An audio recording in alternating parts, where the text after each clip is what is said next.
Shalom. Mari kita memulai pembacaan Alkitab harian. Hari ini kita membaca Injil Lukas pasal 7. Yesus menyembuhkan hamba seorang perwira di Kapernaum. Setelah Yesus selesai berbicara di depan orang banyak, masuklah ia ke Kapernaum. Di situ ada seorang perwira yang mempunyai seorang hamba yang sangat dihargainya. Hamba itu sedang sakit keras dan hampir mati. Ketika perwira itu mendengar tentang Yesus, ia menyuruh beberapa orang tua-tua Yahudi kepadanya untuk meminta supaya ia datang dan menyembuhkan hambanya.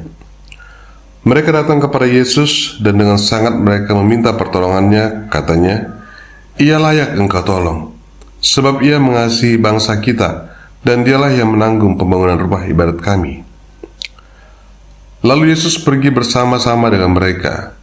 Ketika ia tidak jauh lagi dari rumah perwira itu menyuruh sahabat-sahabatnya untuk mengatakan kepadanya, "Tuan, janganlah bersusah-susah, sebab aku tidak layak menerima Tuhan di dalam rumahku. Sebab itu aku juga menganggap diriku tidak layak untuk datang kepadamu. Tetapi katakan saja sepatah kata, maka hambaku itu akan sembuh. Sebab aku sendiri seorang bawahan, dan di bawahku ada pula prajurit. Jika aku berkata kepada salah seorang prajurit itu pergi, maka ia pergi. Dan kepada seorang lagi datang, maka ia datang. Ataupun kepada hambaku kerjakan ini, maka ia mengerjakannya." Setelah Yesus mendengar perkataan itu, ia heran akan dia. Dan sambil berpaling kepada orang banyak yang mengikuti, dia berkata, "Aku berkata kepadamu, iman sebesar ini tidak pernah aku jumpai, sekalipun di antara orang Israel." Dan setelah orang-orang yang disuruh itu kembali ke rumah, didapatinya lah hamba itu telah sehat kembali. Yesus membangkitkan anak muda di Nain. Kemudian Yesus pergi ke suatu kota yang bernama Nain. Murid-muridnya pergi bersama-sama dengan dia, dan juga orang banyak menyertainya berbondong-bondong. Setelah ia dekat pintu gerbang kota, ada orang mati diusung keluar, anak laki-laki, anak tunggal ibunya, yang sudah janda. Dan banyak orang dari kota itu menyertai janda itu. Dan ketika Tuhan melihat janda itu, tergeraklah hatinya oleh belas kasihan. Dan ia berkata kepadanya, "Jangan menangis." Sambil menghampiri usungan itu, ia menyentuhnya, dan sedang para pengusung berhenti, ia berkata, "Hai anak muda, aku berkata kepadamu, bangkitlah." Maka bangunlah orang itu dan duduk dan mulai berkata-kata, dan Yesus menyerahkannya kepada ibunya. Semua orang itu ketakutan dan mereka memuliakan Allah sambil berkata, "Seorang nabi besar telah muncul di tengah-tengah kita, dan Allah telah melawat umatnya." Maka tersiarlah kabar tentang Yesus di seluruh Yudea dan seluruh daerah sekitarnya. Yesus dan Yohanes membaptis. Ketika Yohanes mendapat kabar tentang segala peristiwa itu dari murid-muridnya, ia memanggil 2 orang di antaranya dan menyuruh mereka bertanya kepada Tuhan, "Engkaukah yang akan datang itu? Atau haruskah kami menantikan seorang lain?" Ketika kedua orang itu sampai kepada Yesus, mereka berkata, "Yohanes Pembaptis menyuruh kami bertanya kepadamu, engkaukah yang akan datang itu, atau haruskah kami menantikan seorang lain?" Pada saat itu Yesus menyembuhkan banyak orang dari segala penyakit dan penderitaan dan dari roh-roh jahat, dan ia mengaruniakan penglihatan kepada banyak orang buta. Dan Yesus menjawab mereka, "Pergilah, jangan katakanlah kepada Yohanes apa yang kamu lihat dan kamu dengar. Orang buta melihat, orang lumpuh berjalan, orang kusta menjadi tahir, orang tuli mendengar, orang mati dibangkitkan, dan kepada orang miskin diberitakan kabar baik. Dan berbahagialah orang yang tidak menjadi kecewa dan menolak aku." Setelah suruhan Yohanes itu pergi, mulai Yesus berkata kepada orang banyak itu tentang Yohanes, "Untuk apakah kamu pergi ke padang gurun, melihat buluh yang digoyangkan angin, kian kemari? Atau untuk apakah kamu pergi, melihat orang yang berpakaian halus, orang yang berpakaian indah dan yang hidup mewah, tempatnya di istana raja? Jadi untuk apakah kamu pergi, melihat nabi?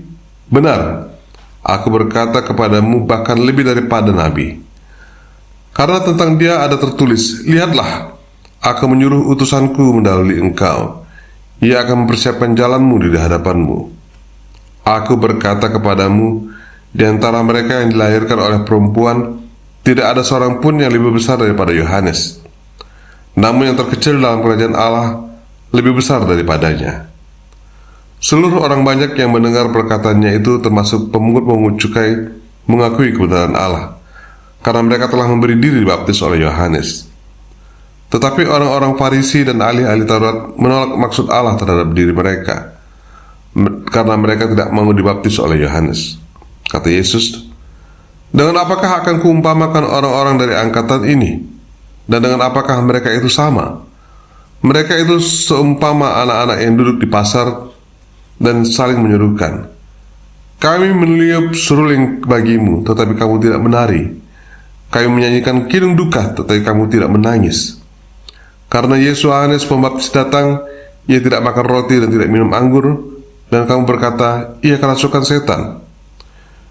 Kemudian Anak Manusia datang, ia makan dan minum, dan kamu berkata, 'Lihatlah, ia seorang pelahap dan peminum, sahabat pungut cukai dan orang berdosa.' Tetapi hikmat dibenarkan oleh semua orang yang menerimanya." Yesus diurapi oleh perempuan berdosa. Seorang Farisi mengundang Yesus untuk datang makan di rumahnya. Yesus datang ke rumah orang Farisi itu, lalu duduk makan.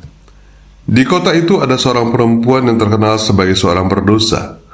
Ketika perempuan itu mendengar bahwa Yesus sedang makan di rumah orang Farisi itu, datanglah ia membawa sebuah buli-buli pualam berisi minyak wangi. Sambil menangis, ia pergi berdiri di belakang Yesus dekat kakinya, lalu membasahi kakinya itu dengan air matanya dan menyekanya dengan rambutnya. Kemudian ia mencium kakinya dan meminyakinya dengan minyak wangi itu. Ketika orang Farisi yang mengundang Yesus melihat hal itu, ia berkata dalam hatinya, "Jika ia ini nabi, tentu ia tahu siapakah dan orang apakah perempuan yang menjamahnya ini. Tentu ia tahu bahwa perempuan itu adalah seorang berdosa." Lalu Yesus berkata kepadanya, "Simon, ada yang hendak kukatakan kepadamu." Sahut Simon, "Katakanlah, Guru." Ada dua orang yang berhutang kepada seorang pelepas uang. Yang seorang berhutang 500 dinar, yang lain 50. Karena mereka tidak sanggup membayar, maka ia menghapuskan hutang kedua orang itu. "Siapakah di antara mereka yang akan terlebih mengasihi dia?" Jawab Simon, "Aku kira dia yang paling banyak dihapuskan hutangnya." Kata Yesus kepadanya, "Betul pendapatmu itu." Dan sambil berpaling kepada perempuan itu, ia berkata kepada Simon, "Engkau lihat perempuan ini? Aku masuk ke rumahmu, namun engkau tidak memberikan aku air untuk membasuh kakiku. Tetapi dia membasahi kakiku dengan air mata dan menyekanya dengan rambutnya.